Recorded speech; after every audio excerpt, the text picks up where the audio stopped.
كبل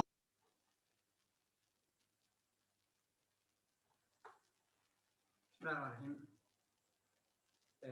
waxaan rabaa inaan walaalayaal idin turjumo dadka ay laga yaabo luqadda ingiriiska inay ku yaraada tahay program sida hadda aad hordhaciisii ku aragteen uu soo jeediyey nin la dhaho runtii saaxiib jaalideenna east afrikaanka aada u weyn oo aada u weyn saaxiib aada u weyn oo jaalideenna east afrikaanka ah inta la dhaho ninkaasoo meelo badan iyo iskuullo badan ku saabsan oo arrimaha waxbarashada ku saabsan kala soo maray wax badanna ka og una qaansheertay asaga dartii iskii in uu maaragtay waxa naga caawin karo in naga caawiyo marka waxaan iyadana ka raadigelinaya dadka qaarkood cashirkan wuxuu soo daayey muddo hadda dhowr usbuuc laga joogo oo uu ugu talagalay in uu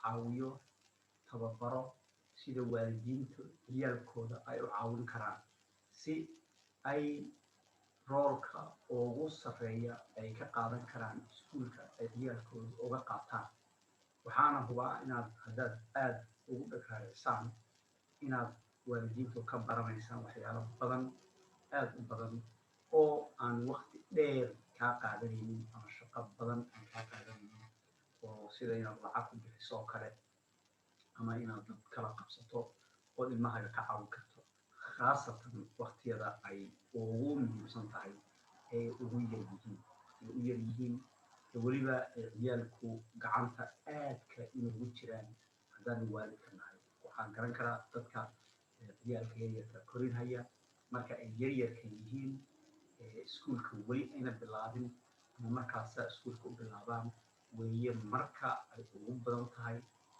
ay gacanta adiga ugu jiraan wax alla waxa aad barto iyo aad ku abuurto iyo wixii aad qalbigooda gelisa ayaana aad u dhagaraanaya waxaan jeclahay inaan idinla wadaago arrin nin madax ahaa beri uu ila wadaagay meel baan ku kulanay markaasu wuxuu i weydiiyey ciyaal miyaad leedahay haabaan idhi waa da-deedu yidhi waan u sheegay da-dana hadda waxay tahay 12 sano ciyaalkoodu markaa way yaryaraayeen kaasuu arrin runtii in ii samaysay oo mar kastoo hadda ay markay sii weynaadaan weliba aan arko ayuu ninkaasi ila wadaagay waxay ahayd arrintaasi wuxuu yidhi waxbaan kaaga sheegi ciyaalka baan noo dhegeysanay marka wuxuu yidhi ciyaalku ay yaryar yihiin marka ay yaryar yihiin haddaad tahay waalidka waxay u arkaan buu yidhi in aad wax kasta taqaano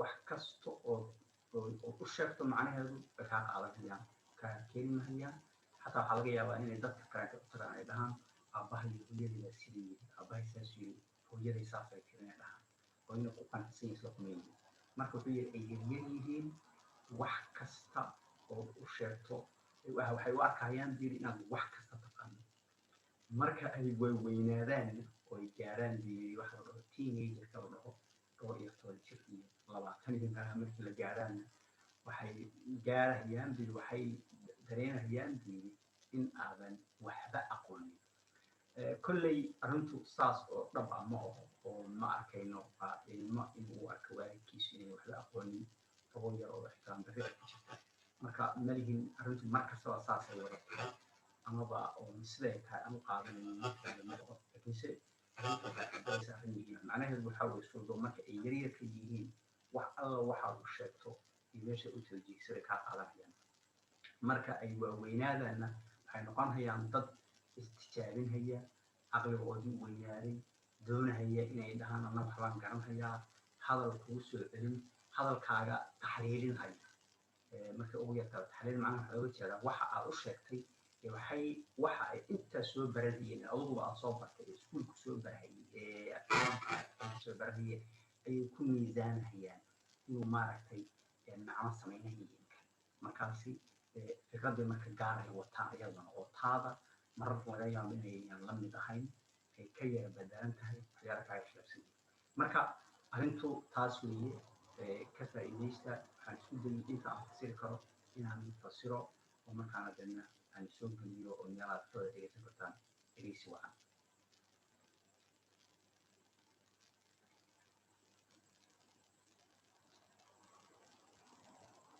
Couple who called me 2 3 who said they are coming in, so it's maybe given 2 3 minutes.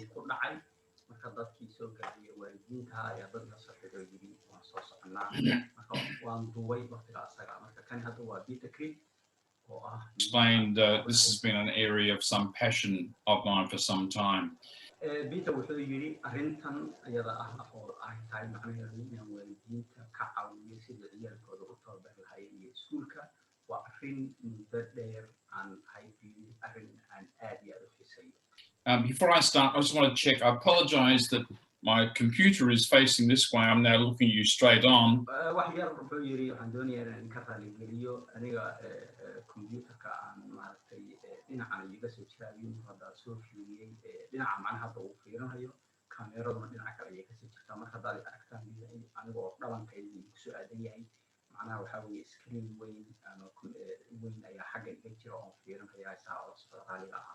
But I also have a larger monitor that I tend to work on. So if you're looking at the side of my head, please forgive me, just that it's easy to work up the big screen.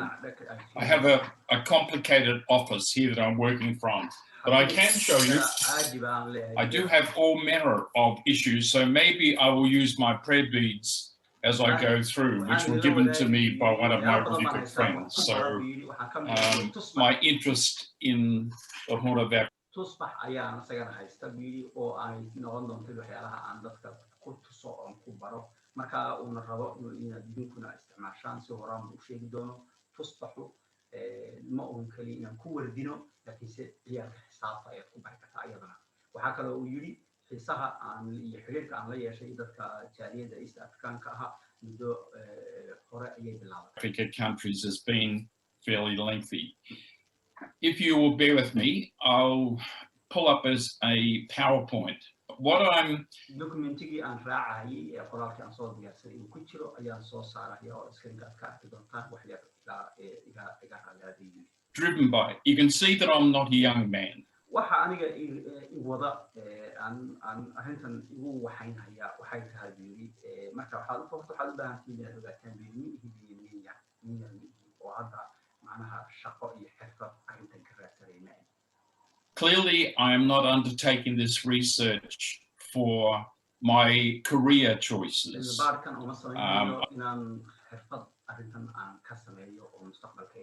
I am not looking at 76 years of age to go back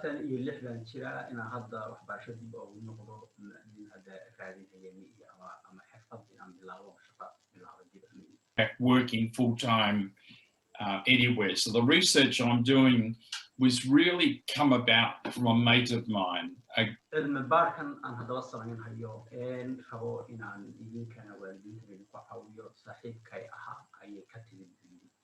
Eritrean who in fact Anwar Ashlik, and what Anwar tried to convince me right from the start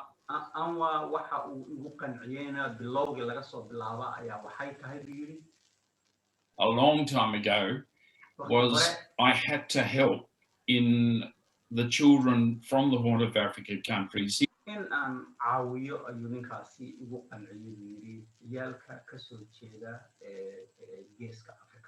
He didn't differentiate with any particular one of the three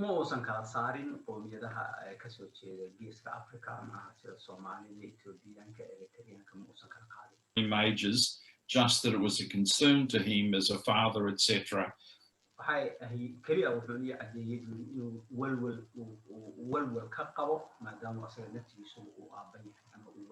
That they weren't succeeding as well as they might.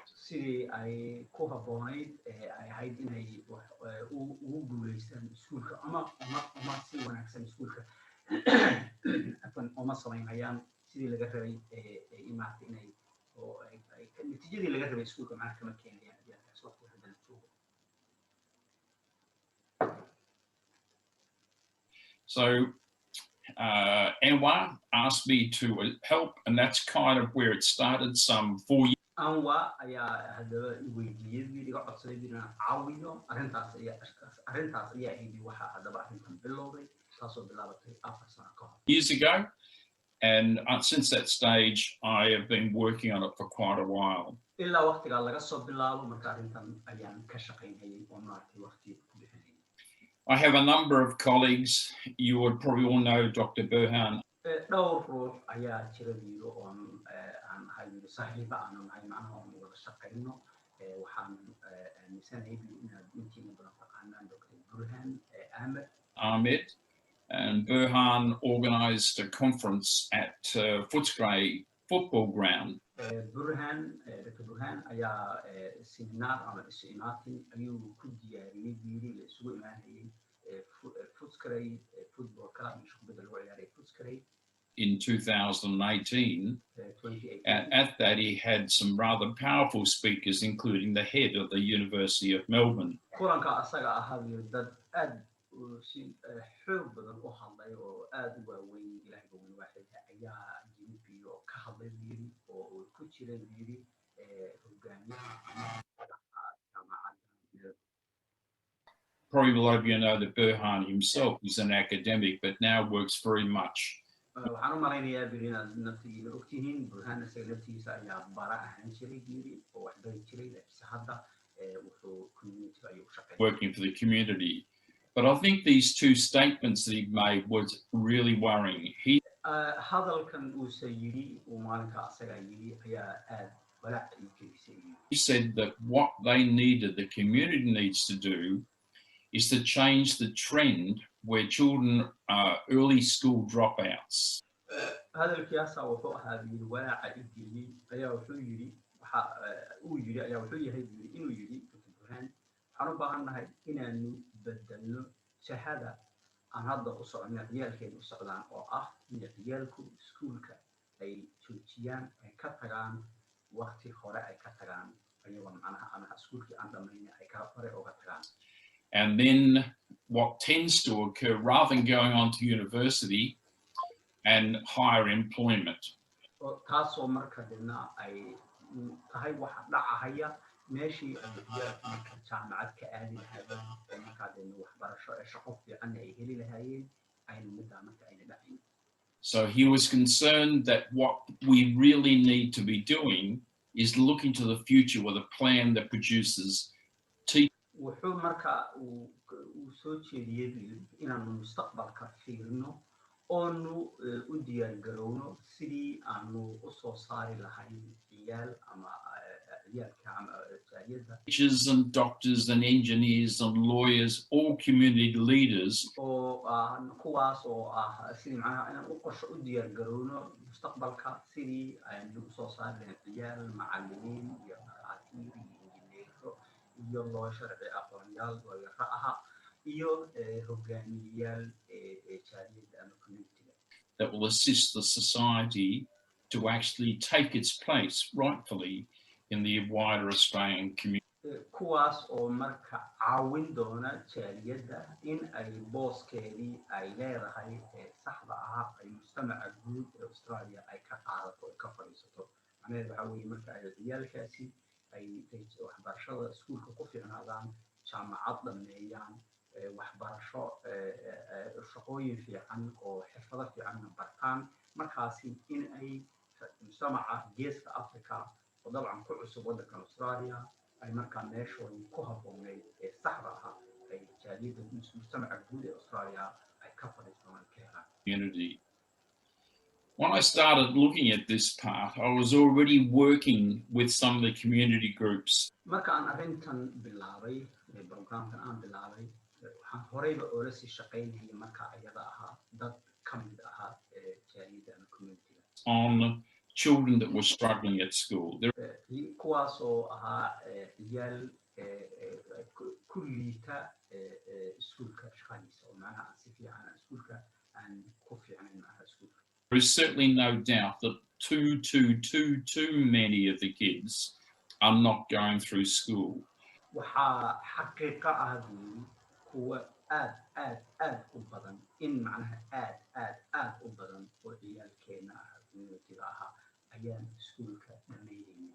It's why people like Selma, who's here with us tonight, is such a treasure and such an extraordinarily important. sidaa daraaddeed ayaa hadda gabadha Salma la dhaho oo hadda kulankan inagula jirta ay u tahay wax taariikh macnaha maxaa dhahaa dhaxal aha ay dad dhaxal ah u tahay oo maaragtay aad iyo aad muhiim u ah. Role model for all kids in the wax markaa ay lagu dayan karo oo ciyalka kaleete iyo halkan ku baranaya ay ku dayan karaan longer term.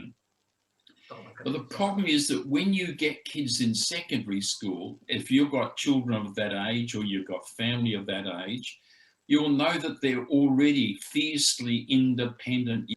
waxa arintu waxa weeye yiri ciyalku marka ay secondary school dugsiga sare ay joogaan haddii aad kasoo qaadiyaan in da'doodu ay halkaa tahay waxaad ogaanaysaa ciyalkaasi inay yihiin dad markaa weli dad weynaaday oo madax bannaan oo maskaxdoodii iyo fikradoodii wata sidii hordhici u horeysay aan ku irido macnaha ay adag tahay in wax loo sheego oo markaa la jeheeyo ay adag tahay. Young adults, it is very hard at times to get them to change the directions.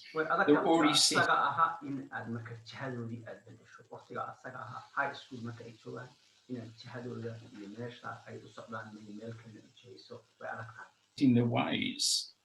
The problem with helping them as well is often it's difficult because what they're doing at school is already beyond what the parents are able to help with.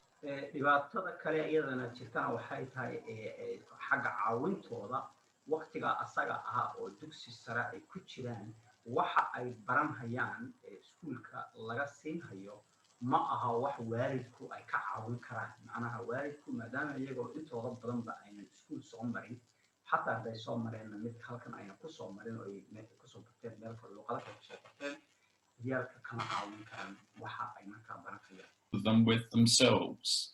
Coaching can be expensive. in aad u qabato kuwa caawiya tutor oo kale ama coaching kana lacag badan ayuu baahan yahay lacag badan buu ka Teenagers can be difficult. ciyalka dhalinyaraduna waxay noqon karaan kuwa aad u adag oo sahlanayn inaad macnaha la macaamiisho oo jihayso oo tilmaanto. So you might in fact want to help, but it doesn't always work. waxaa laga yaabaa yiri inaad rabto inaad caawiso laakiinse mara badan inayna shaqaynin. I'm not saying we shouldn't be helping. We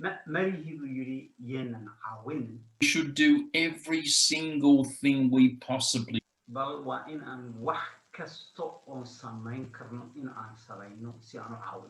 can.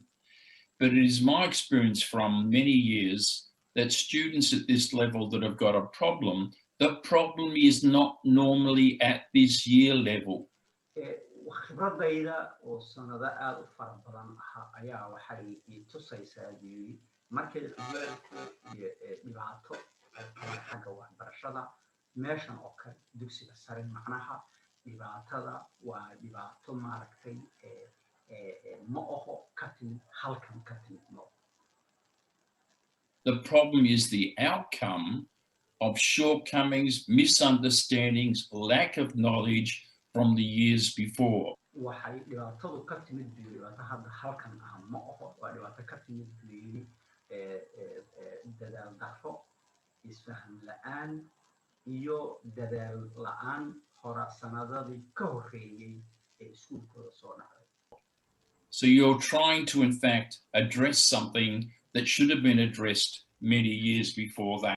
markaas macnaheedu waxay tahay waxaad doonaysaa in aad xalliso arrin ay ahayd in la xalliyo sanado hore sanado badan ka hor.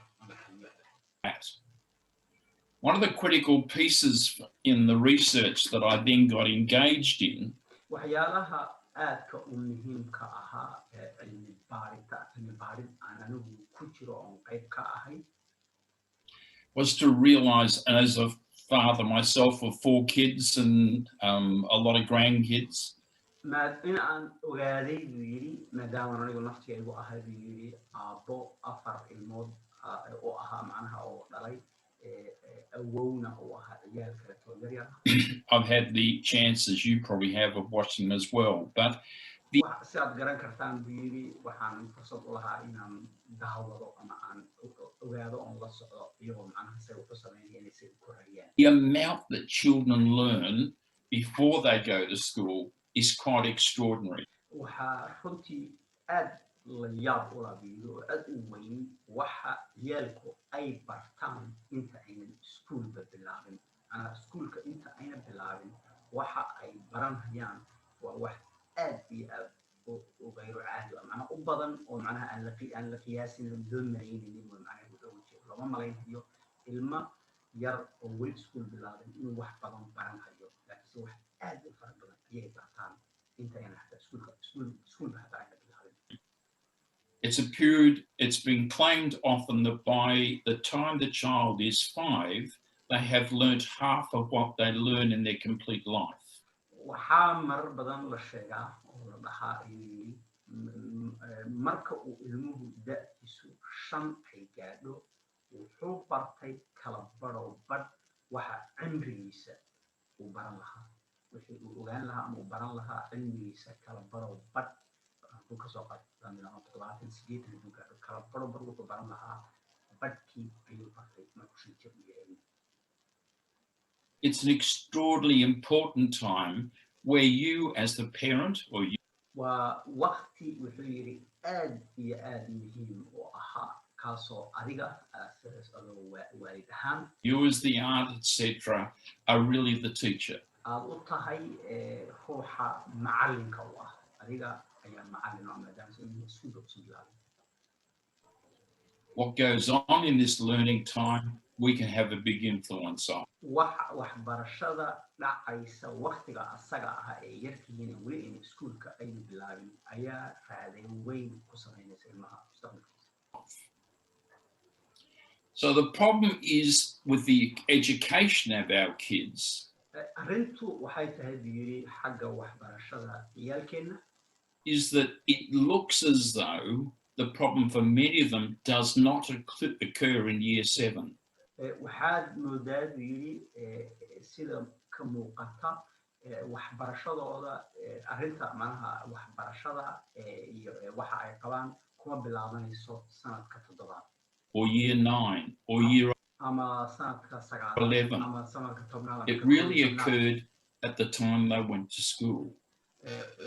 waxay bilaabatay macnaha waxyaalaha ugu weyn ee ciyalku ay macnaha wataan ama waxbarasho fiican ama nidaashadeedu ma ayna bilaabanin biyir marka ay 7 ahaayeen 8 9 10 iyo 11 ma ahayne waxay bilaabatay biyir ka hor in markii ay iskuulka ay bilaabayeen ama ayna bilaabin. The problem for many of them does not occur in year 7 or year 9 or year 11. It really occurred at the time they went to school.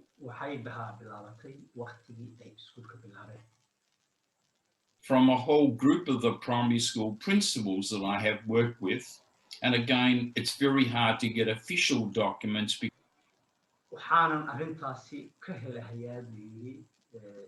School master and school principal fara badan oo la shaqeeyay ayaa warka ii sheegay oo keenay waxa ka ugu daray way adag tahay biyiri inaad hesho war rasmi ah macnaheedu waxa weeye qoraal uu ku tusan la ururiyay oo la diyaariyay oo dawladdu ay ururisay marka sababtoo ah privacy waxaas iyo principalada maadaama dawladdu u shaqeeyeen iskuul dawladeed u yahay waa inay fasax ka haystaan akhbaarta qaarkood inay gudbiyaan oo dad u sheegaan oo qoraal iyadoo la helo marka saadaradeed ma jirto in wax qoraal oo diyaarsan laakiin si sheekaysiga uu la sameeyey headmasteradaasi ama principaladaasi ayuu ka ogaaday arrinta jirta ee dhibaatada. Because the privacy laws and they're held by the education department, but I have been shown many of the records. Riboodyo fara badan ayaa la tusay marka waxa intuu qaato oo hadana la wadaagi karo ma oho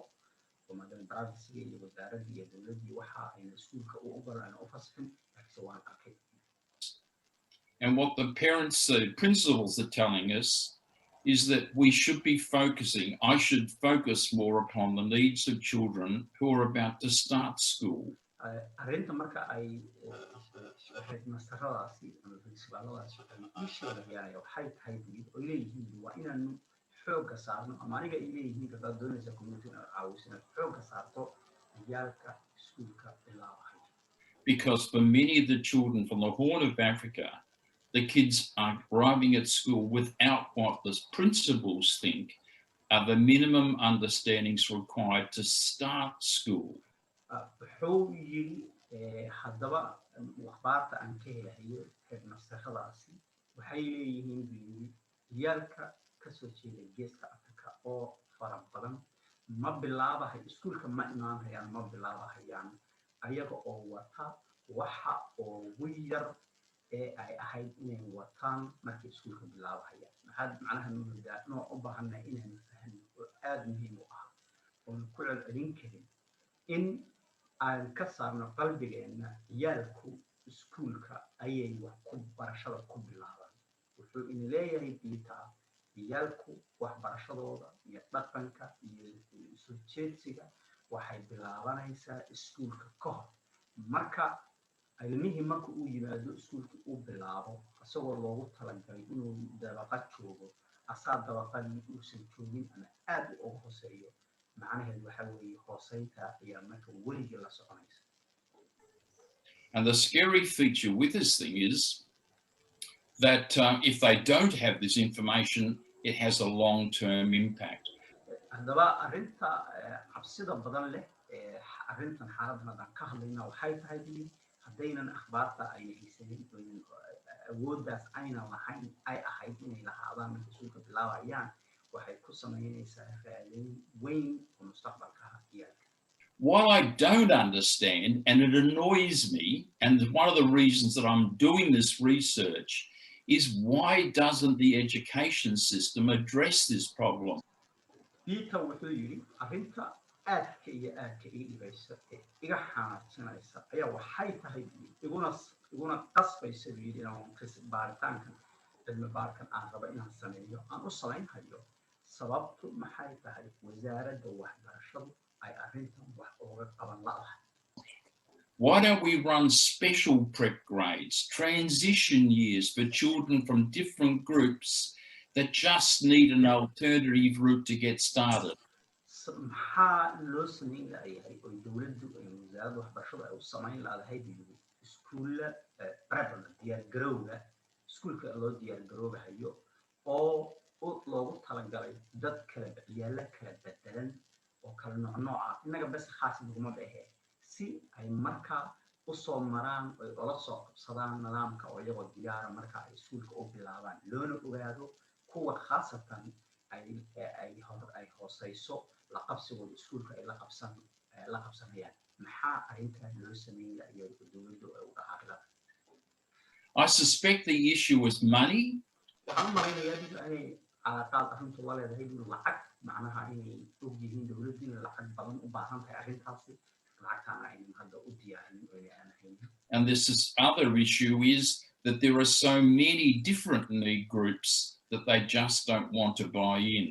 waxaa kaloo iyadana jirto aan aaminsanahay iyadana inay jirto kooxa fara badan oo kala bedelan ayaa iyagana jira oo baahida ayana khaasa qaba oo inay marka rabin biiri inay adaabka isku furaan ama isku bilaabaan isku wado macnaheedu waxa weeye haddii ay dhaxaan dadka geeska Afrika dhibaato ayaa jirta khaasa oo ciyalka iskuulka aynan imaanaynin ayagoo oo diyaar u ah iskuulka inay bilaabaan marka aan u bilowno aan u samayno meel ay iskuulka loogu soo diyaariyo waxaa marka iyadana soo baxayso la og yahay kuwa kale fara badan baa iyaga jira oo qowmiyada kale ka ahaado kooxa kale ha noqdo nooc kale ah oo iyagana baahidaas u kala hayso marka hadday mid isku furaan kuwii kalena iyagana maaragtay waxaa la dhihi maha loo sameeyo arrintaa waxaa inoogu jirta baaqitaan innaga inoo taalla inagoo dhahaynin aan asaga diinta ayna diraynin inaanu inagu hadlano aanu isdiyaarino sidii aanu arrintaa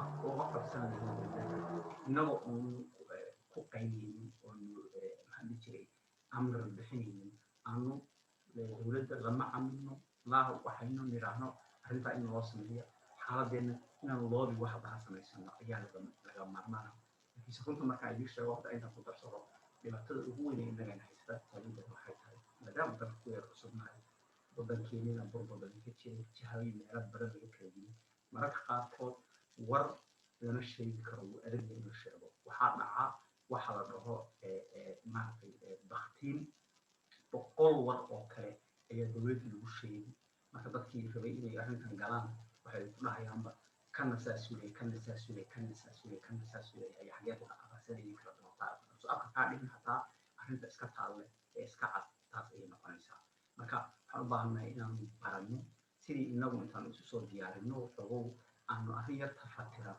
oo la tagayay dowladda marka waa dhibaato aan arkay 10 sano ugu dambeysay ee isku dayay inaan balfahmo meesha jaaliyaddeenu caqabaha ay ka yihiin iyo sidii dowladda loogu sheegi lahaa sababtoo ah markaad tiraahdo dad isugu yeedho oo tira kaalay dowladda wax loo sheegto waxaa isu imaanaysaa laga yaabaa hadday isu yimaadaan tumarkood oo midna cirku dhufanayo midna dhulka dhufanayo midna koonfur midna bari midna waqooyi dhufanayo jaa isku jeedin ayaa meesha isugu imaanaysa.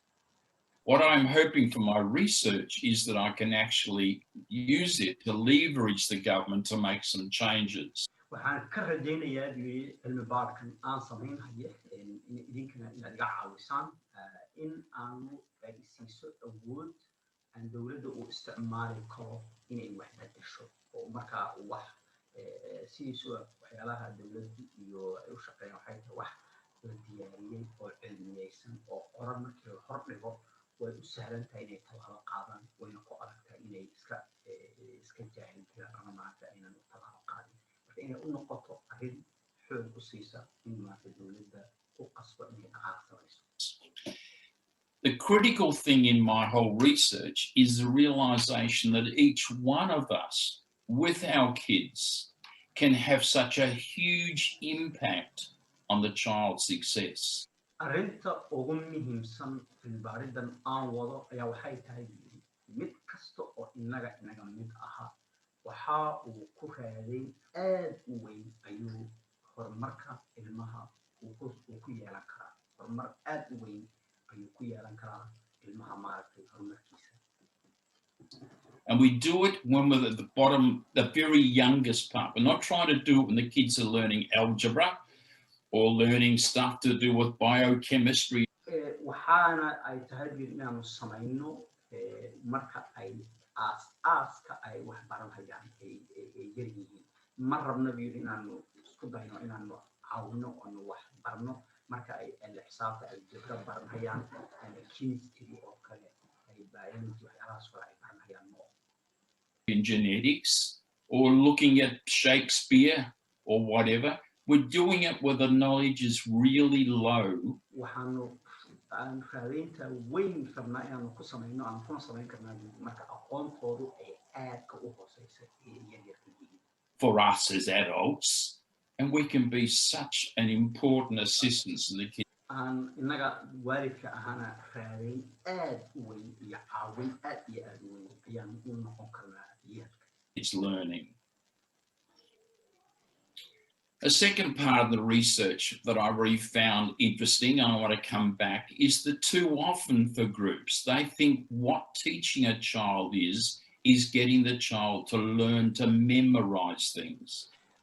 midda kale baaritaankayga qaybta ka ah waxaa weeye inuu soo noqon doono dad marar badan buu yiri dad waxay u arkaan buu yiri ilmaha barashadiisu in ay tahay in ay wax xifdiyaan inay tahay waxbariddu iyo ilmaha oo wax la baro inay tahay ayay u maleeyaan biologiya.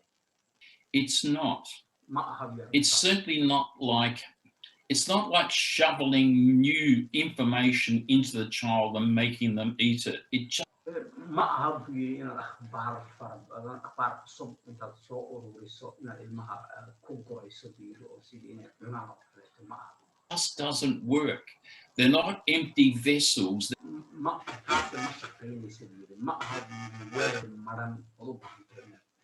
that we pour information into. The learning has got to occur by the child who in fact constructs their own understanding. وما أهبل واحد كبر إنه أو مكشوف إنه يصير والكي أو كله وإنه إنه واحد أو برتبيري السجا أو السجا لسه هيا السجا أو لسه هيا واحد بريدا وما في وبرام هيا. So it's extraordinarily widely agreed. Mind the way, the research on how children learn since about 1950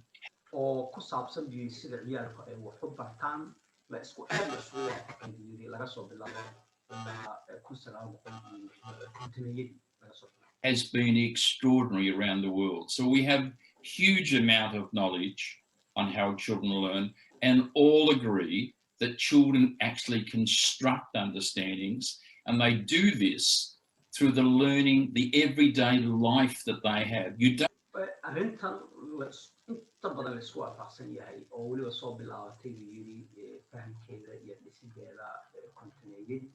oo ilaa intaan laga soo shaqeynayay aqoon badan hadda loo leeyahay waxa weeye ciyalku waxbarashada in ay dhisaan waxayna ka dhisaan noloshooda caadiga ah ee ku nool yihiin ee guriga iyo meesha ay joogaan taas ayay ka dhisanayaan waxbarashadooda ee wax lagu shubayo ma don't have to sit them down every morning for 2 hours and make them learn something. Ma aha buu yiri inaad maalin kasta 2 saacadood intaad fariisiso aad tiraahdo wax inay wax bartaan inaad dhahdo shardi ma aha. What we're about is providing them with experiences that the child engages in, and in that engagement they slowly construct understanding. Waxa aanu rabno waxa weeye yiri in aanu khibrad siino khibradaas oo marka ilmuhu uu arko uu la macaamilkaana marka uu ka soo saaranayo uu ku dhisayo faham uu kala soo baxayo. I love the one from my twins who are now in their 40s. waxaan aad u xiiseeyaa u jeclahay yiri mataanahayga oo hadda da'dooda taana asaga uu dhalay oo hadda da'dooda 40 iyo ay hadda ah arrinta aan ka ogaaday ku saabsan ayaan aad u jeclahay yiri. By the way, older than most of you.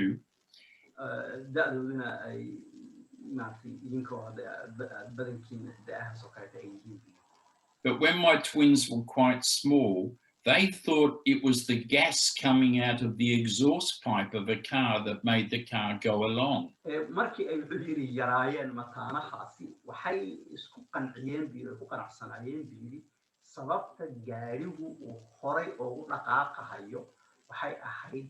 qiiqa ka soo baxaya iskaamidada miyalaha qalada meesha qiiqa ka soo baxaya qiiqa meesha ka soo baxaya ayuu wax gaariga waxa horay u dhaqaajinaya gaariga.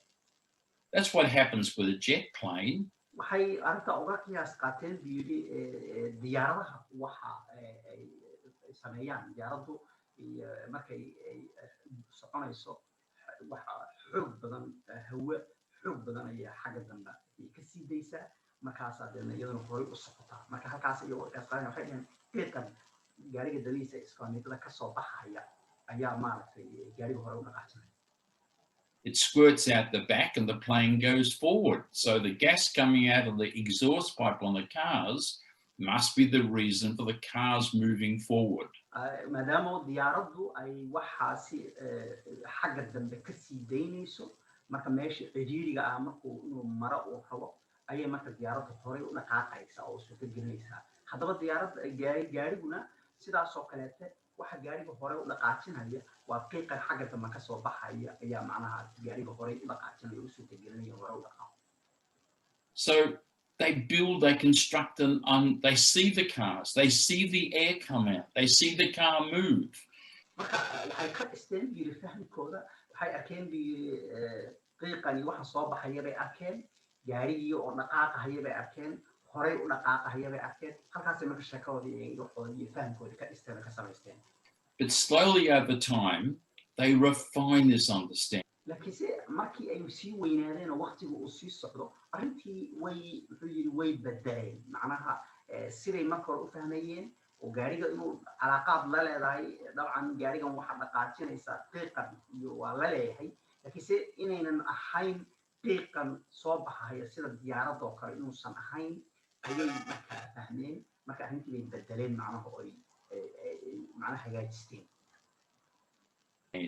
Other things happen that go, hang on, this doesn't fit with my understanding. waxay dhaheen waxyaalo kale ayaa dhaca markaas waxay dhaheen arrintan sidii aan u fahansanaa guud ahaan jihadaan u socday sax bay ahayd oo gaariga waxa dhaqaajinaya qiiqan wax qayb baa ka yahay laakiin sidii aan u fasiranayay aan u arkayay inuu qiiqan u dhaqaajinayo gaariga ma oho wax kala meesha ku jira. I need to change what I understand. markaas waxay dhaheen u baahanay marka fahamkaygina bedelo. Other things happen that go, hang on, this doesn't fit with my understanding. I need to change what I understand. And you slowly find that the understanding for the child is reconstructed. markaas waxaad arkaysaa marka ilmihiinta saa dhahaan waxaad arkaysaa fahamkoodii oo marka haddana dib isu dhisaya oo sidii wixii maro ay u fahmeen ay leeyihiin sida ma ahayn wax ka bedelayaan. macnaha waxaad moodaa biifa inuu leeyahay muhiimadda ugu weyn waxaa weeye inuu ilmuhu waxa arko fikradna uu ka qaato iskuna dayo inuu fahmo waxa meesha yaalla. marka horeysa si yar khaldan u fahmo hadhow markuu arrintii dhabtay ogaado uu bedelay laakiin markuu jihadeedii u dhaqaaqin weeye dhibaatada. Rethought. So it slowly gets more and more complex, more and more accurate through the more and more experiences the kids have. marka mar kasto oo ay weynaadaan waxay noqonaysaa fahamkoodu mid si macnaha maxaa la dhahaa complex macnaha cajiib ah weyn ayuu noqon hayaa khibrad mar kasta oo yeeshaan oo maaragtay saxna u dhow ayuu noqon hayaa. Actually take place. What we find again throughout the world, absolute consistent study. waxyaalaha aanu aragnay caalamka oo dhan baaritaanka macnaha la sameeyay oon iskhilaafin mar kastaba soo noqnoqoto sida aan usoo noqnoqoto ayaa waxay tahay studies have shown that rather than forcing the child to learn, the best way for a child to learn is to allow them to construct it through play. waxay tahay arrintaasi la isku waafaqay caalamka oo dhan markii baaritaan badan lagu sameeyay in ilmaha meesha inuu wax barto wax lagu qasbi lahaa in loo ogolaado inuu wax ku barto ciyaar soo ciyaaraya inuu wax barto. And if you watch your kindergarten operating, you watch the kids in the early years of school, most of the activities are not sitting up as in, say, the Somalian schools, all being quiet and being instructed by the haddaad hadda fiiri aad fiiriso primary macnaha kindergarten oo kale ciyalka markii meelaha wax lagu baro ee bilowga hore ah waxaad arkaysaa inaynan ahayn meel sida waxbaridda hadda Soomaalida oo kale ay u taqaano oo ilmihii intii fadhiisteen maaragtay tilmaan la siinayo wax la barahayo oo kale inaynan ahayn waa arrin u samaysan ciyaar inay wax ku barayaan. The teacher. It's about the kids doing things. It's about learning whether the shapes will fit. It's about all sorts of activities. waxay tahay waa ciyalka oo baranhayo wixii oo iyaga tijaabinayay sida maaragtay waxyaalaha geesaha leh ee kala bedelan inuu geli karo meesha iyo in kale. That they engage in that almost looks like play. But the sort of activities they might inay tahay ciyaar oo kale.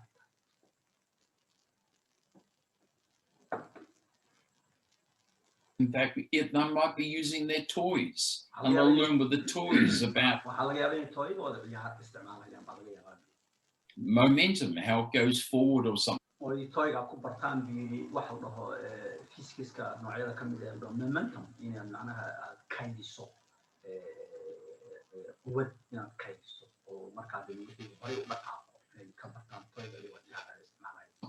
It could involve outdoor playground activities. Where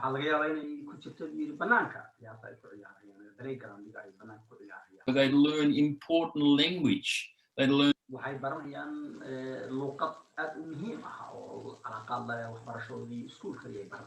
language about next to, underneath, above.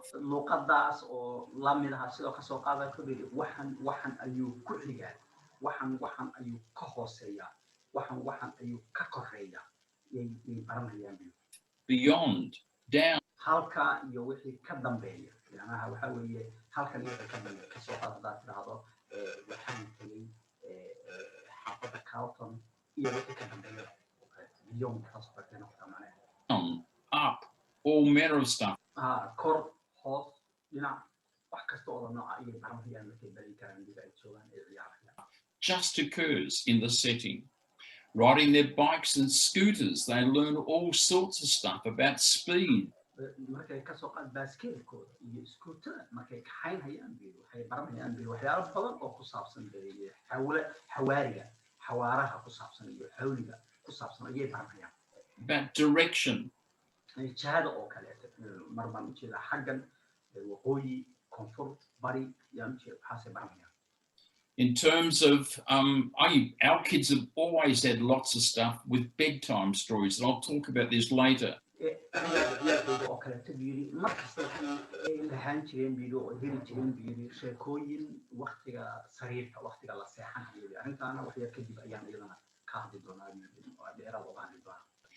It is a worry.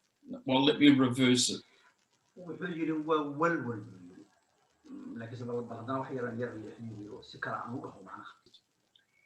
Every child that I have any connections with have all been read to from the time they're about 2 or 3 every night until they are able to read themselves.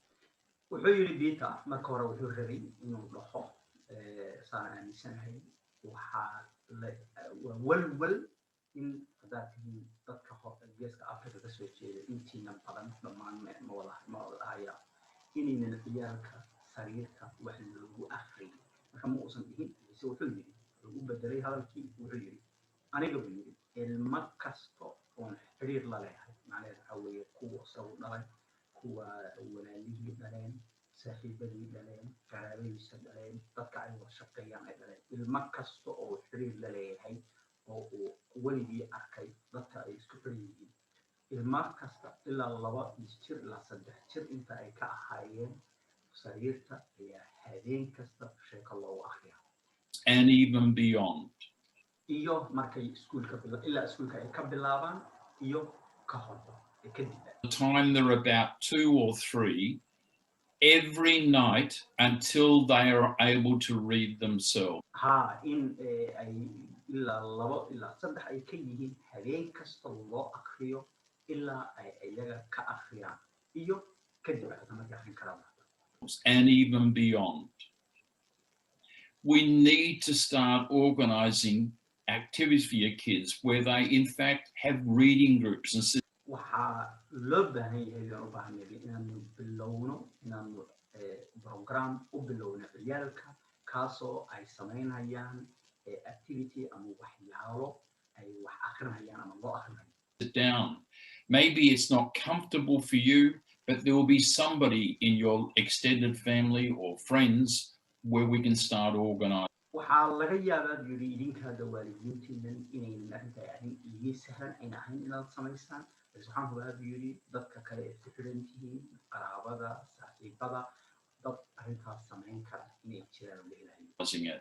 There is so much, and some of the stories are just wonderful. I'll show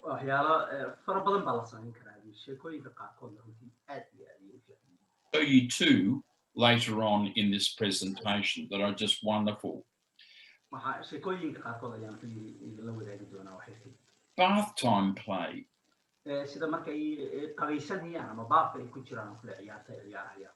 My kids, for example, have, when they were there, and even my grandchildren now, have all manner of plastic containers, often from the kitchen, are in the bath, and they play with them.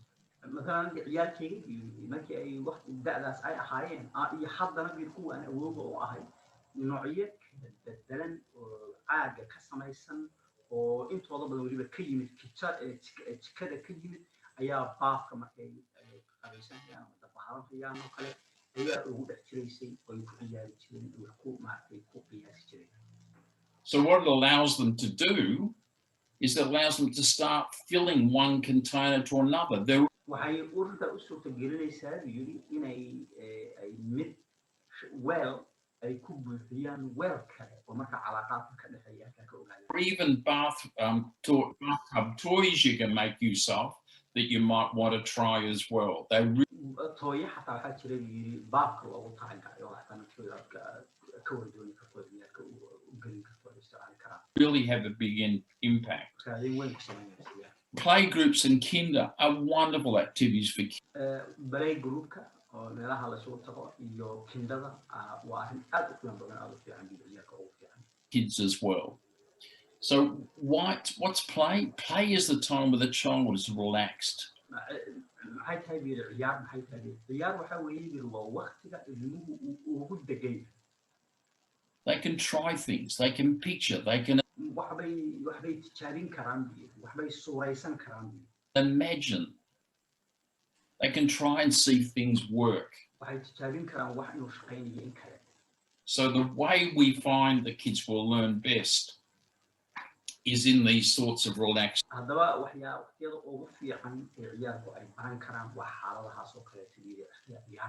activities.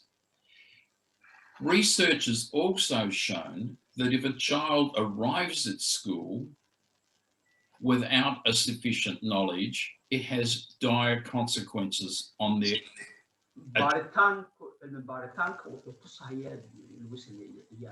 hadduu ilmuhu iskuulka uu yimaado oo uu bilaabo asagoo on aqoon ku filan aan wadanin raadayn weyn mustaqbalkooda ayay ku samaynaysaa oo aan fiicnayn.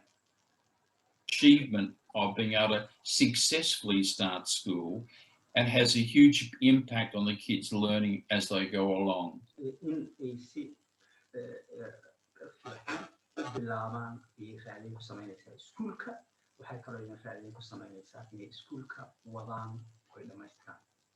Of the learning that they get before school, the most significant from all of the research waxbarashada ay helaan inta ayna iskuulka bilaabin waxa kuwa ugu muhiimsan ugu qiimo badan waxaa ka mid is what the child learns in mathematics. waa aqoonta iyo barashada waxa uu ilmuhu barto xisaabta uu ka barto. aqoomaha waxyaalaha uu ilmuhu baran karo intuusan iskuulka bilaabin kuwa ugu qiimo badan waxa weeye xisaabta waxa uu ka yaqaan. One of the great things about mathematics is it's not language dependent. xisaabtu waxa ay ku fiican tahay wax calaaqaad lama laha luqad kasta ayaa xisaab lagu xisaabin karaa lagu samayn karaa. Mathematics is the same in Somalian and Arabic.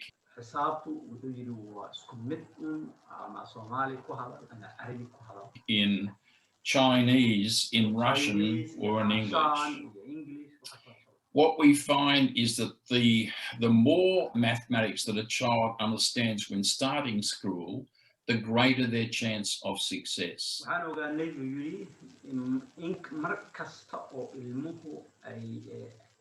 hadda ay gaarsiisan tahay aqoonta ama fahamka xisaabta ee uu ilmuhu yaqaano ayay waxay raadayn ku leedahay ama ay u dhigantaa in iskuulka dhammayn uu ku guulaysan yahay kale. macnaha waxa weeye markastoo ilmuhu xisaabta oo markuusan iskuulka weli bilaabin uu wax fiican ka yaqaano iskuulka inuu la socdo la qabsado dhammeeyana aad iyo aad ayay ugu xojinaysaa ugu suuragelaysaa macnaha u badan tahay.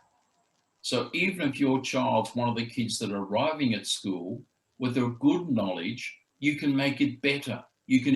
حتى هذه المهارة والسكولك ينادبيها سواء قال في عون هاي الوطن وتسيونا تكرها وتكر وتكون إنكتا وتكون إنكتا وتكون إنكتا وحنا نسأل improve their chances. A child's mathematics knowledge when transitioning, when starting school, is not only the best predictor of their school success, it's also been shown through research to be the best predictor of their employment after leaving school.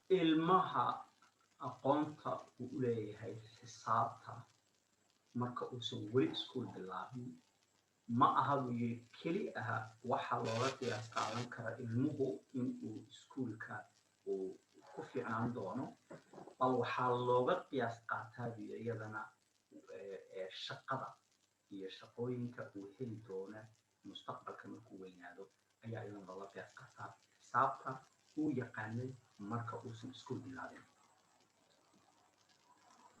Without the minimum levels of mathematics understanding, sadly, researchers absolutely categorically show that the child will struggle to successfully transition into school. And hadduusan nasiib darro buu yidhi hadduusan ilmuhu uusan haysanin waxa ugu yar ee uu u baahan yahay in laga rabo marka iskuulka bilaabayo xisaab aha way ku adkaanaysaa inuu u gudbo iskuulka oo uu markaa la qabsado. That they really, in fact, ever stop being a struggling student. Mana istaagaysa buyidi mana u dhammaanaysa buyidi inay ahaado arday rafanaya ku rafanaya la rafanaya waxbarashada. Leading to them ultimately probably becoming the school dropout. taasoo akhirkii ay natiijadeedu noqonaysa buyidi siday u badan tahay buyidi inuu ku dhaco iskuulka ama iskuulka uu ka tago. What mathematics? xisaabteen ka hadlaynaa buyidi. Just look at a few bits. So I'm asking you as a parent, can you count to 20?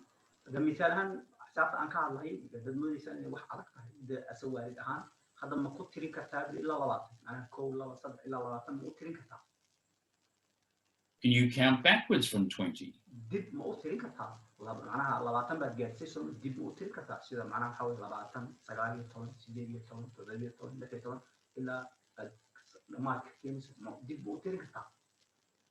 You know one more. If I give you a number, can you tell me one more or one less?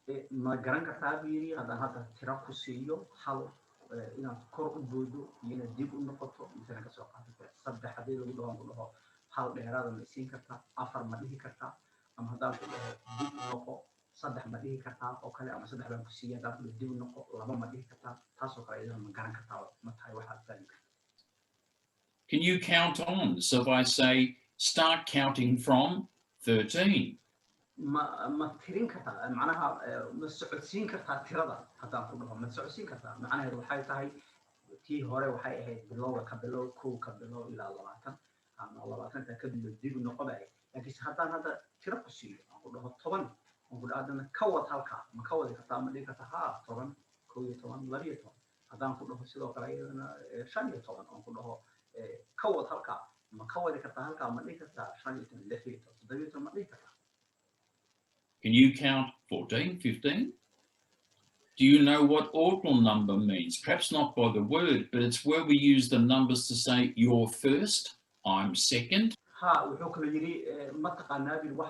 Order numbers ما هذه ترى هذه number كواقرة كلام سيدا order number وحاول واحد هذا أنا تعرفون أديك سومالي وحنا اللي حقول كثير بدنا يجلس وحقولها هبل وفيرست هبل وسكند هبل وثيرد وإحنا عصرنا معناها ما هو one مركب هبل وفيرست معناها one بيقول لك أنا حال بيقول لك حال ما هو لكن سي وحالكي أو سكر اللوي سومالي هم أنا مرة هي روح كورات بعتها كلامات كصدحات هم مرة هي إن إيري ما هذا أنا ما جرب هي روتي لقيا جدا كحسوسه أو لنا ordinal taasoo kale ama in la dhaho secondary third fourth macnaha inaad kala garato marka wax tirinayso iyo markaad leedahay ruuxani wuxuu ku jira booska koowaad booska labaad booska saddexaad ku jira inaad kala garanayso ilmuhuna uu kala garanayo.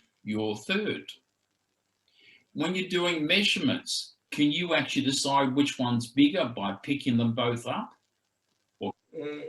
marka wax aad maartay miisaanayso ama aad waxan maartay ha miisaanayso ma kala saari kartaa midkii u kala weyn yihiin inaad maartay gacanta ku qaado ku kala garan kartaa. Can you do it by in fact putting something across them and saying which one's bigger, that one or that one? ha ma si kala ma u fiirin kartaa wax intaad qaado wax kala garab dhigtay ma dhigi kartaa labadan shay midkee weyn ma kana weyn mise kana weyn sida inuu tusay intaas oo isbar dhiga macnaha ma sameyn kartaa. This one. So can you do that? Can you, in fact, name shapes, simple ones? Can you tell me what a triangle is? Soomaaliya maxaa lagu dhahaa waxaan sida saddex geesoodka iyo afar geesoodka iyo guud ahaan wixii hadda waa ii jaray inaan tusaa laga yaabaa laakiinse ma garanta waxyaalahaasi maaragtay ah geesoodka ma garan kartaa midkii saddex geesood iyo midkii afar geesooda ma garan kartaa or a square or a rectangle? Can you tell me if it's likely to be sunny tomorrow? ma ii sheegi kartaa ka soo qaado kale inay berrito qorrax inay noqonayso iyo kale all of those things are the critical sorts of understandings we want kids to have when they arrive at school. waxyaalahaas oo dhan iyo waxyaalaha muhiimka oo ah weeye fahamsan yihiin oo garanayaan inta ay iskuulka ayna bilaabin you know them absolutely backwards. waxa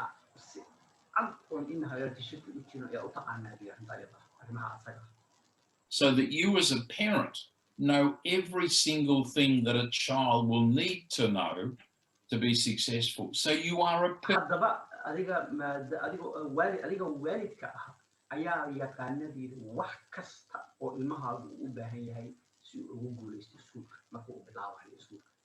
perfect person. Because you're there, because you can see them playing. You know their interests. And you have the mathematical skills.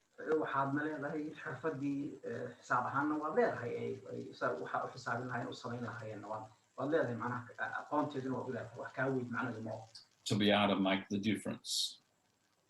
Making the difference. A huge piece of research has been spent around the world.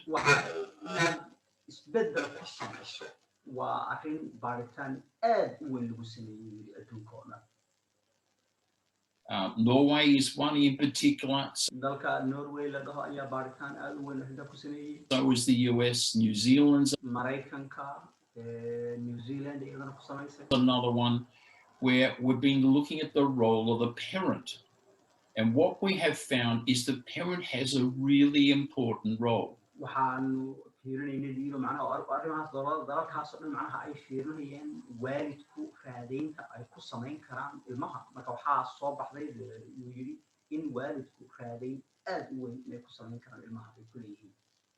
Can you imagine your child is out, it's starting to walk.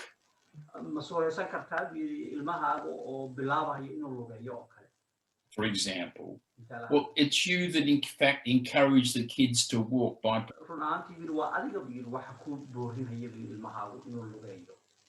providing them with, say, a walking trolley or taking their hand. You actually help them. So your role in encouraging the kids, challenging the kids in terms of learning these things is really important.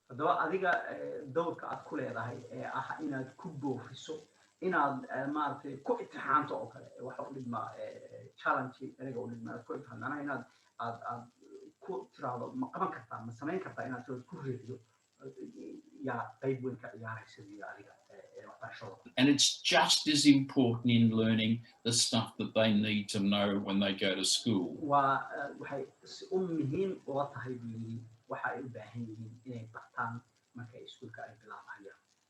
So the older person, often the mother or the father, and both have got critical roles to play in that, but it could be an aunt. Etc.,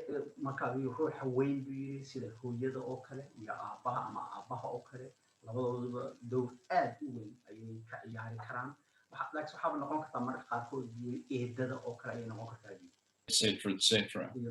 What we don't want to have is the kids being looked after by a 4-year-old too much of the time.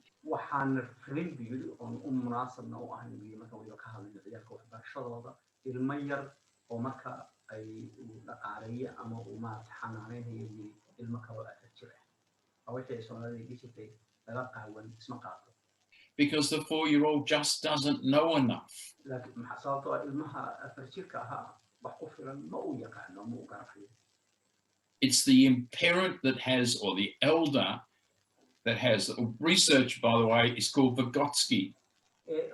waxa aadka loogu baahan yahay awoodda badan ku leh waxa weeye ruuxa weyn weeye markaas wuxuu yidhi baaritaanka nooca arrinta aan ka hadlayana waxaa la dhahaa Goski ayaa la dhahaa baaritaanka Goski that does all this work and is renowned as being the guru that all of us educators use. waxa arrimahan oo dhan ka hadla yiri baaritaankaas ayaa la dhahaa waana midka aas-aaska oo ahaa aabaha hooyada oo ah maaragtay baaritaanka ama waxbaridda ciyalka. Vygotsky describes the role of a parent is somebody that in fact encourages the kids to go. Programka ama nidaamka Goskiga ayaa waxa uu ku tilmaamayaa walidku inuu yahay waxa ilmaha ku dooriya. Go a little bit further, so they can encourage, they can challenge all sorts of things. The sorts of things that a parent can do come in two categories in a sense, and only one of these can you really predict in advance and organise. So one of them is where you plan do come in two categories in a sense, and only one of these can you really predict in advance and organise. So one of them is where you plan the activity you want your kid to do. The other one is where you shape the activity the child's chosen to do.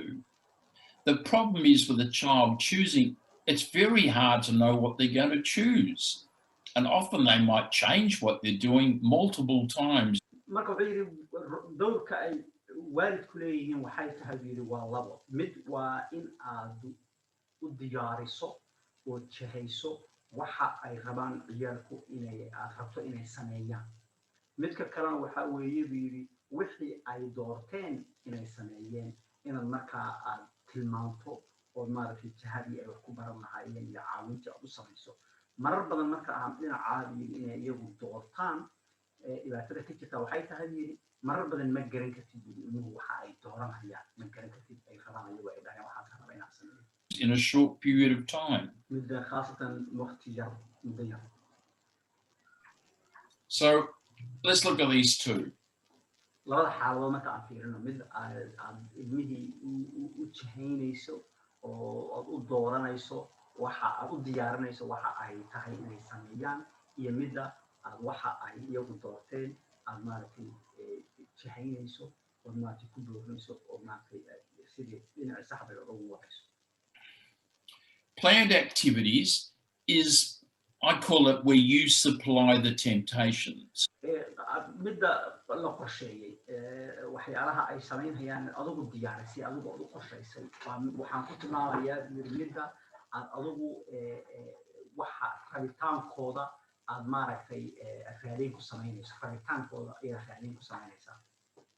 So you don't force them to do it, kuma qasbaysid waxa inay sameeyaan, but you might encourage them to play a game that laakiinse waxaa laga yaabaa inaad ku booriso kasoo qaadinay game ama ciyaar ay ciyaaraan it's got numbers in it, or you might choose them to get a toy that, for example, is going to teach them something about speed or something. marka game ciyaaraan ama ciyaar ay ciyaaraan kasoo qaad ay number iyo xisaab ku jiraan ama hadii kale maaragtay game kale ay ciyaaraan oo xawli iyo kaxayn ay ku jirto something about shape or fitting, so the toy might ama wax geesa leh oo waxyaalaha geesoodii ay ka mid tahay iyo wixii geli kari waxaan geli kari be one of those containers where the kids have to put blocks through different shaped holes.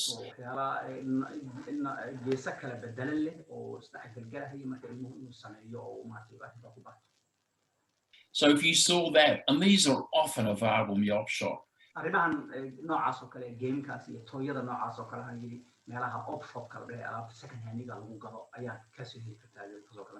By buying that and putting that in front of the kids, you can actually have some control of encouraging them to play that game about trying to.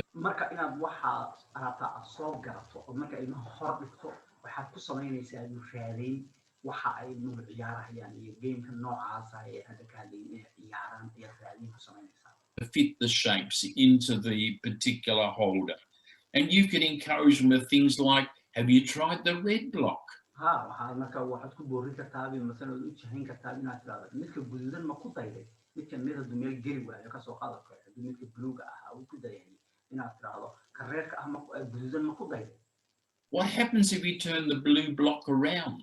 ka soo qaad inaad tiraahdo ka soo qaad dad maartay midka uu ku galay soo ma hadad wareegsan ka dhinaca kale u wareegsan midka buluuga ah ee ku galay.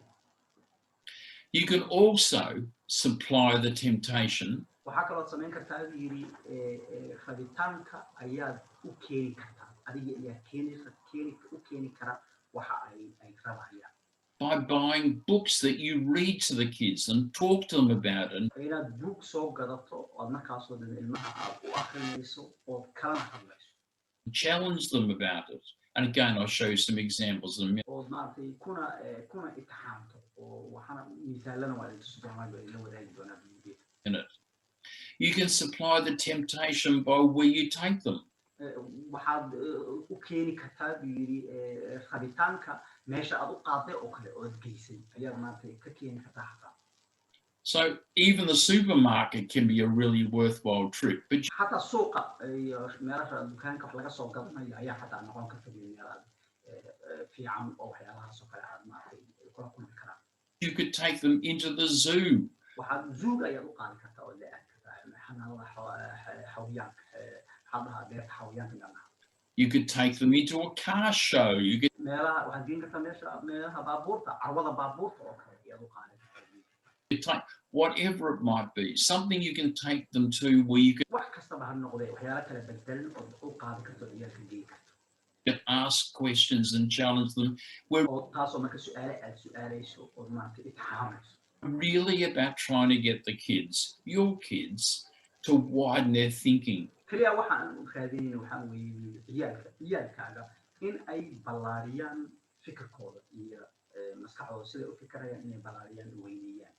To widen what they know.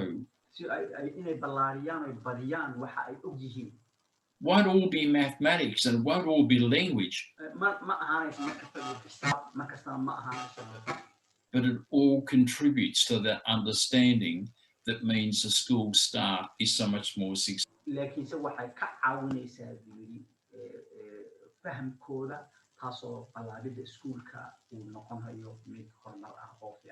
Successful. But there are also activities you do. Have them set the table.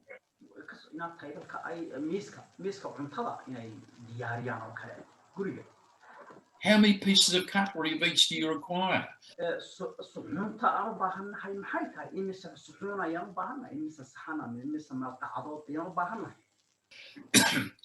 Have them join you with you when you're making cooking. What do you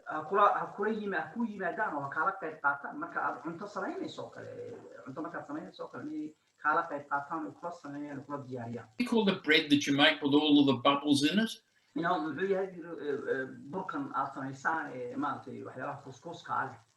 Get them to weigh them out. Get them to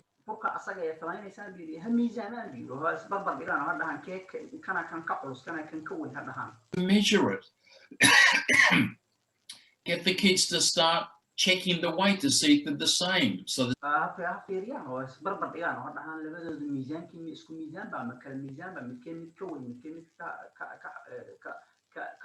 start to understand about size.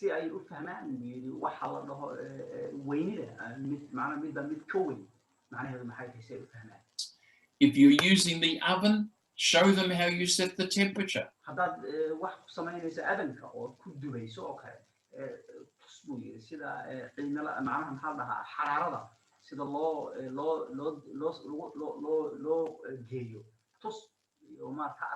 Explain how the clock's important, about how long you'll need to run it.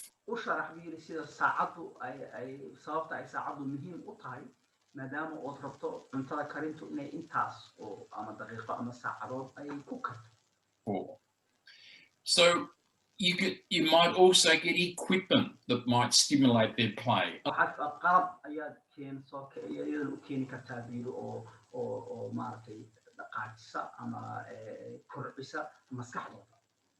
And I can show you a couple of cases of that in just a second.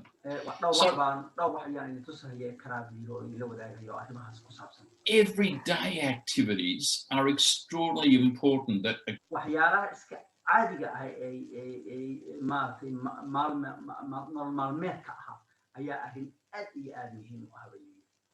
occur.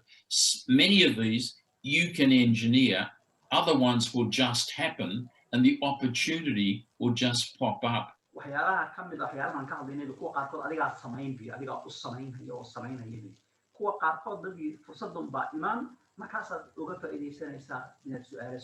You have the skills. It really is about encouraging, questioning, challenging, probing.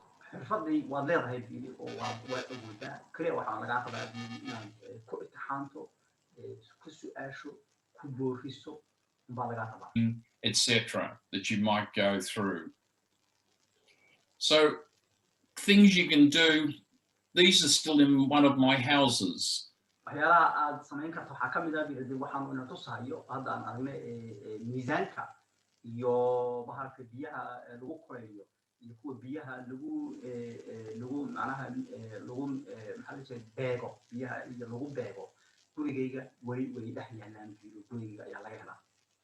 And when my grandkids come, it's still got measuring units.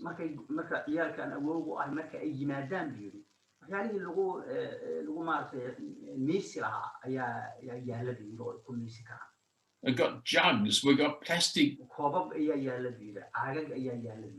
those measuring cups and measuring cylinders. We've got scales.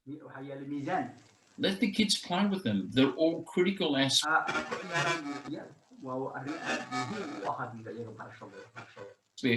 that contribute to the child's understanding of measurement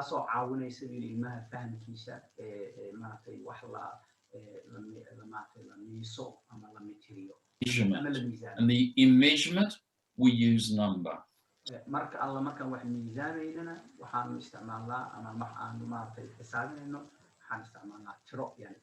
So we keep getting this increasing complex understanding, deeper understanding, wider understanding of what things happen in mathematics.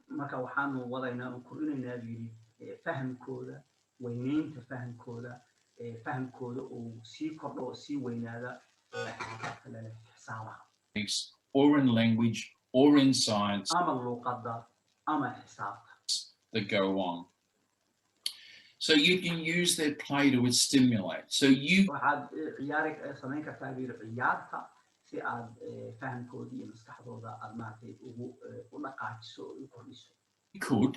can encourage them.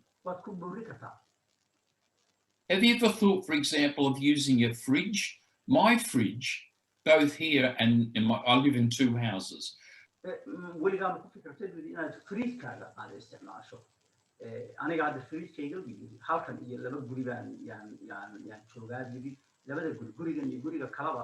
Both of my houses have on them the minute sample work for my grandchildren.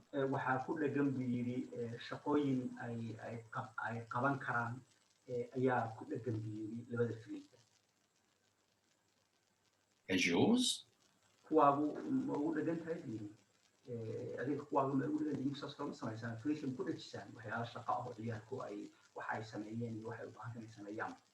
What am I doing? I'm celebrating.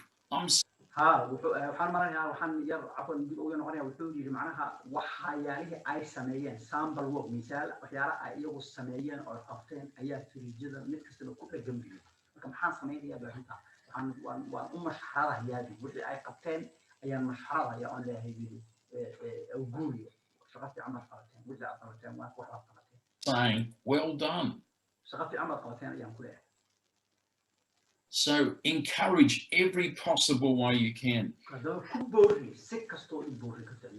So when your family comes around, make sure you tell them about what the kids did. What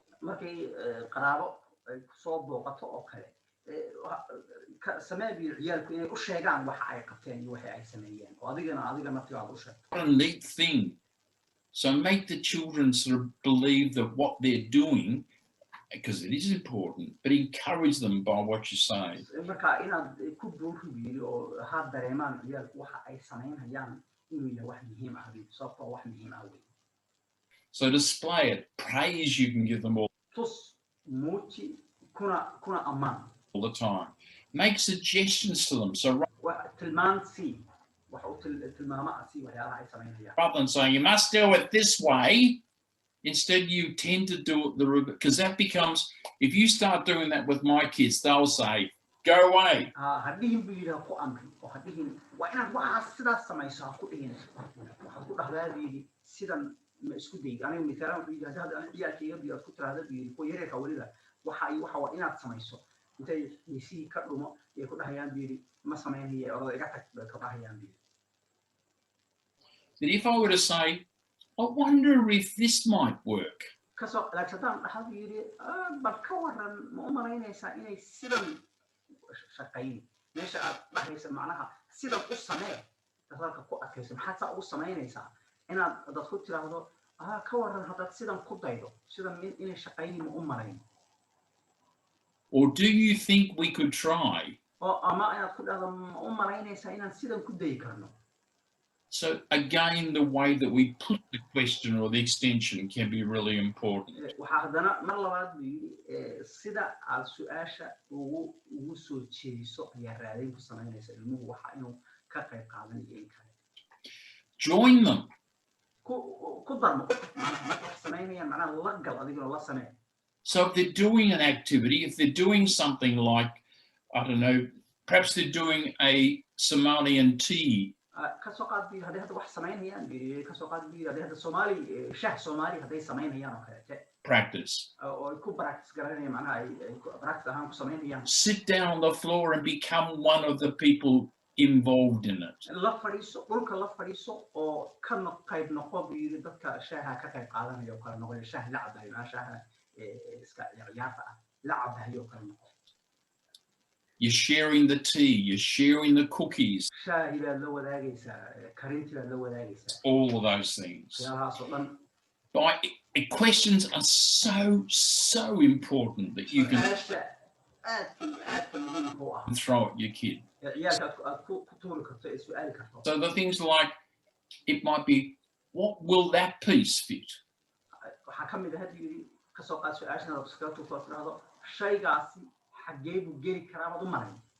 Will the blue block work? ma u malaynaysaa midka buluug ah kasoo qaad hadduu mid yalow ah ama guduud ah uu wax ku dayay haddaad tidhaahdo midka buluug ah ma u malaynaysaa inuu geli karo meesha oo uu kaga habboon yahay. What number is on our house? inaad tidhaahdo su-aalaha asla su-aali karta ilmaha waxaa kamid ah tidhaahdo gurigeena nambarkiisu muxuu yahay inaad tidhaahdo. It's just throwing questions up. su-aalo unbaad ku tuuraysaa buu yidhi oo markaa maskaxdooda ka shaqaysiinaysa. It requires them to think and come back. markaasoo intay ka fikiraan markaa dadna jawaab kula soo noqdaan wax hal ay oo kula yimaadaan la soo noqdaan. Not just repeating what you say. ma aha looga baahna keli aad yidhi inay kaaga darceliyaan wixii aad tiri. It's about the thought process, about knowing where. waa inay macnaha ay ku fikiraan macnaheedu ma aha inaad tiraahdo kasoo qaado dhowji haddaad tiraahdo gurigeenu waa guri 10 wey haddaad tiraahdo oo u sheegto oo dhahdo iga daba dhe gurigeenu waa 10 haddaad tiraahdo taa macnaha waxba ma tarayso. macnaha wuxuu beeta leeyahay waxa inaad tiraahdo gurigeenu nambarkiisu tiradiisu gurigeenu maxay tahay marka inuu isweydiiyo dhahdo maxay ahayd uu ka fikiro markaa deedna aad u sheegtid uu ku weydiiyo gurigeenu nambarkiisu ku dhaco macnaheedu waxa weeye wixii uu maskaxdiisa ka shaqaysay inuu fahmo ayana ma u badan tahay. It's together. And if the child says to you, our house is number 10. hadduu kasoo qaad ilmuhu kugu dhahayo jawaabta kugu soo jawaabto gurigeenu nambarkiisu tiradiisu waa 10 hadduu kugu dhaho. What might you then ask? maxaa su-aal haddana su-aali kartaa misaal ahaan.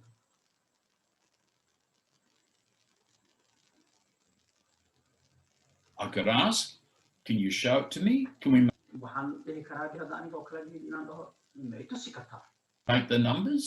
nambarada ma iga tusi kartaa? Can you draw it for me? ma qori kartaa macnaha nambarka ma sawiri kartaa macnaha ma qori kartaa nambarka?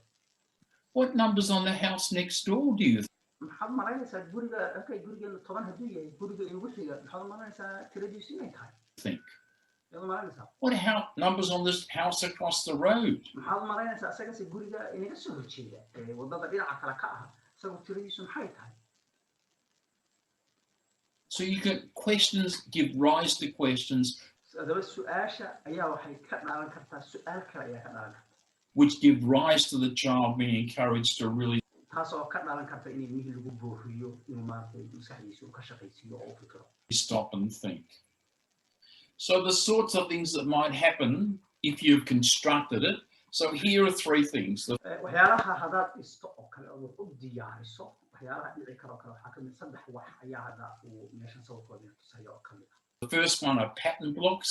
midka ugu horeeya wuxuu yidhi waa waxaan maxaa dhahaa pattern ama maaragtay caayare miyaa dhahaa waxyaalahan midabo ah meel wax midaba ah midaba kala bedelan la And I've seen these sold quite regularly, or you'll find them in places like the schools use them all the time. meelo badan ayaad ku arkaysaa iyo aan ku arkaaday inta iskuulada oo kale aad u isticmaalaan iyo inta halkaas oo kale But you'll probably find them coming up in some of the op shops or whatever. meelaha dukaamada second hand ugu gadaan oo shop ugu gadaan ayadana waad ku arkaysaa in badan But they're called pattern blocks.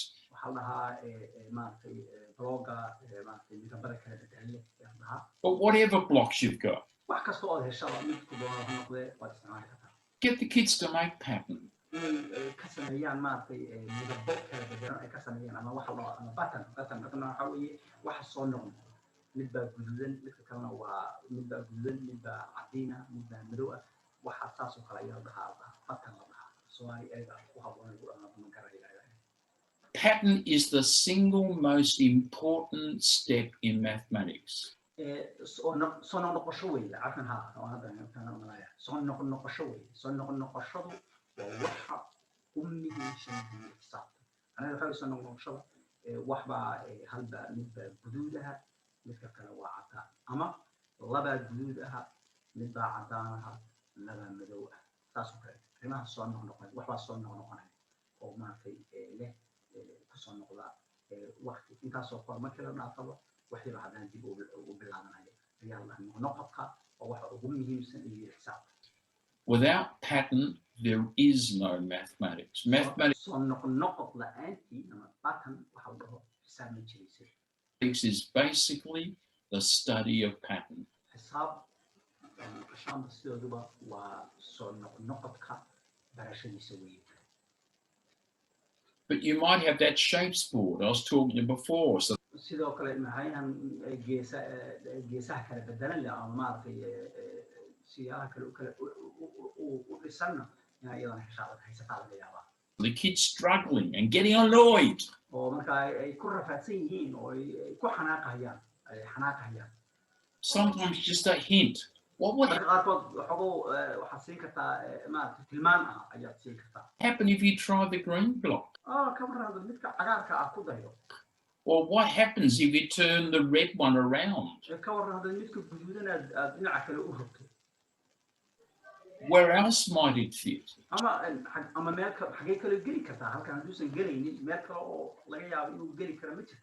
Just the little hints rather than telling them what to do.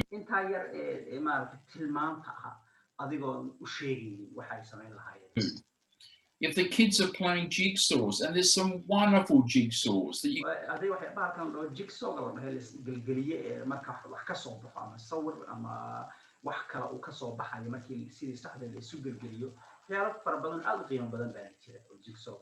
you can have the kids as small as 4 or 3. And you can borrow these from libraries. All the stuff I think you're seeing here, go and check your local library.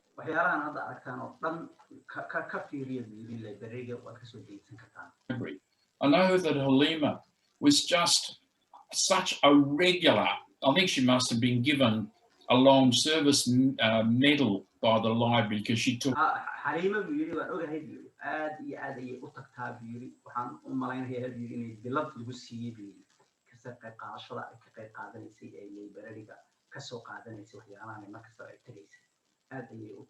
Her kids there so often. It's free.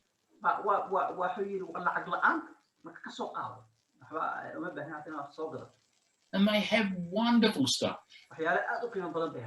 By the way, if you looked on the internet, if you go and look at, there is probably 1 million activities for each one of your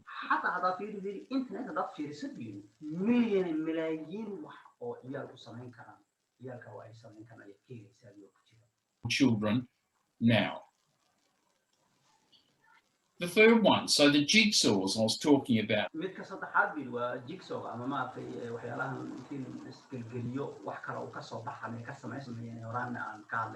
There's questions you can pose in that. You might be having the kids do it, and you'll say, what are all the blue ones? So you're throwing the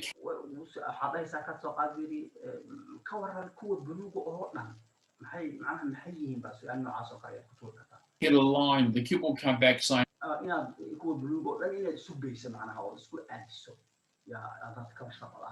that's the ocean.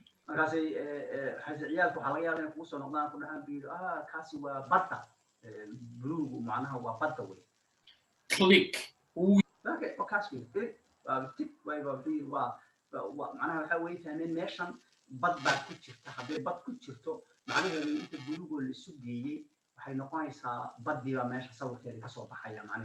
Yes, they all fit together somewhere.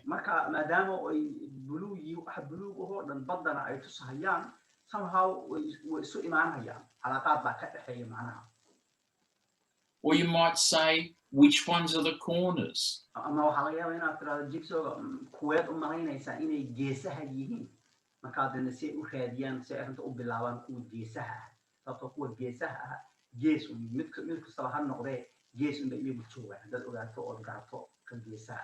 How do we know? Which ones go along the side? So little hints. Overcome the frustration.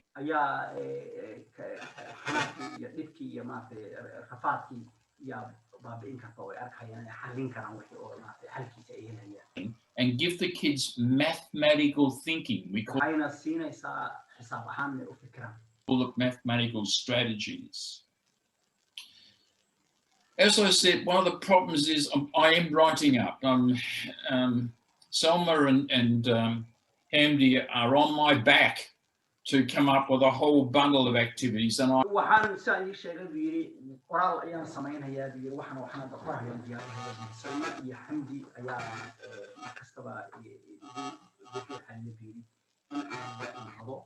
writing them up. I've actually sent a couple of examples out, and I'm still writing them up, so we'll end up with a whole swag of them.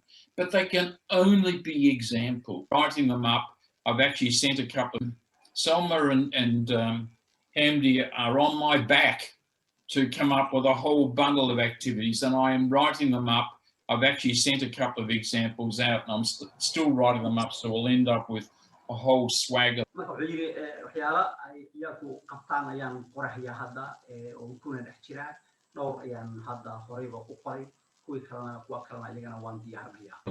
But they can only be examples.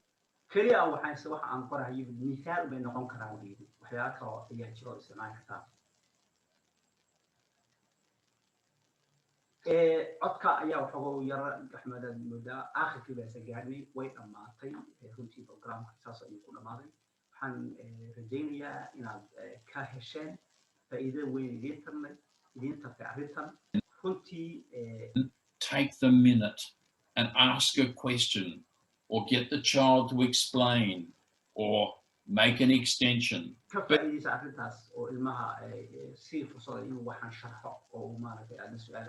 Here's some that I've shown before, so apologies to those that have been here before.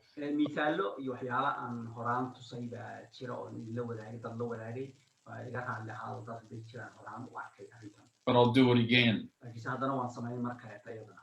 Baking. I love with the baking bit. So here you've got a whole little cake. So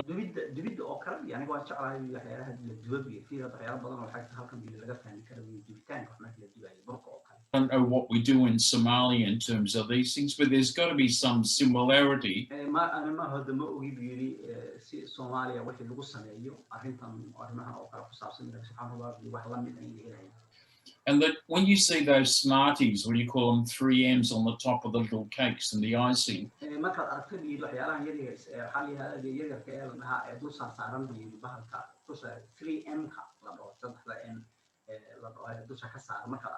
That's a really important piece of mathematics as well that we call supertizing. So it's where you're able to look at a group like that one, like the one.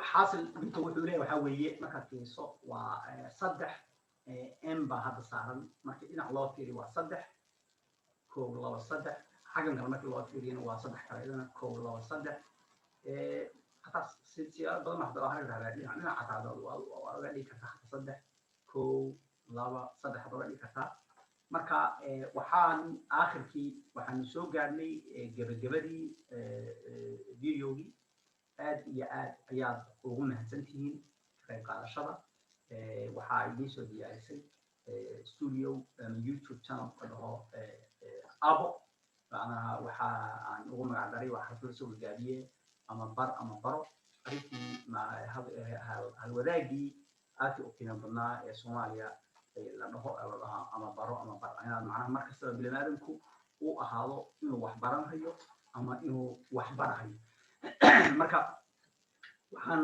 muhiim aha inay qiimo aad iyo aad badan ku jiro arrimaha uu diinta in la wadaagayo shakhsi aad u qiimo badan anigu ma aaminsan inuu yar yahay wuxuu la garbadhi karo maadaama waxbarashada ciyalkeena uu ilaa hadda waxyaalo weliba dhaqanka waddankan ah iyo mid haddana casri oo waxbarasho ah hataa uu in la wadaagayo waxaan dhihi lahaa arrintaasi yaan la furaysanin ha laga faa'iidaysto dhegaysta bahalkan waxaan isku daray midka ingiriiska ahna asaga ka raba inay dhageystaan iyadana hadduu codkaygu uu ka dhex fasaad uga dhex baxo ama ingiriisku u fiican yahay inay iyadana aan ku daro uu ku jiro oo iyadana aan soo geliyo meesha marka fadlan dhegaysta ka qaata ka qiyaas qaata runtii aniga oo halkan yaa waxaan jooga hadda 3 sano baa yaa dhiman dugsi sare aan halkan ku dhameeyay waxaan ahay ruux dad badan ay dhaheen anigu aan isticmaalin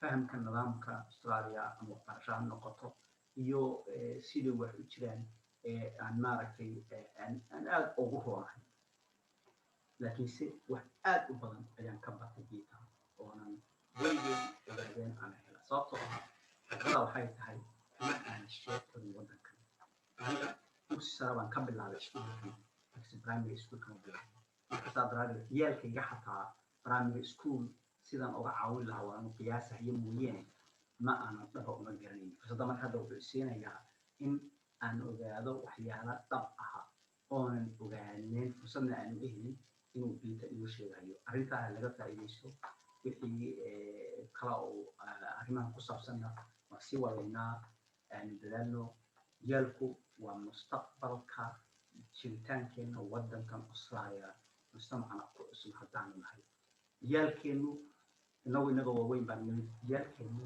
نشأ أي كإستعداد يوحى أي كان نقلام أي يا كان نقنيسا وحى أغمي همسا أنا أستراليا كان نقني إنه أرى حاجة تمامرتا ولا هجانيو إن أنا هجامينو إن أنا مكان أغمي لأنه أنا بطن كأغمي وذكر قيبت وين كأها ودنك إن أنا نقنو waxbarashadana waa ciyalkeena waxay taasi qayb ugu weyn ka ciyaaraysaa waxbarashadooda weyn. Asalaamu calaykum waraxmatullaahi wabarakaatuhu.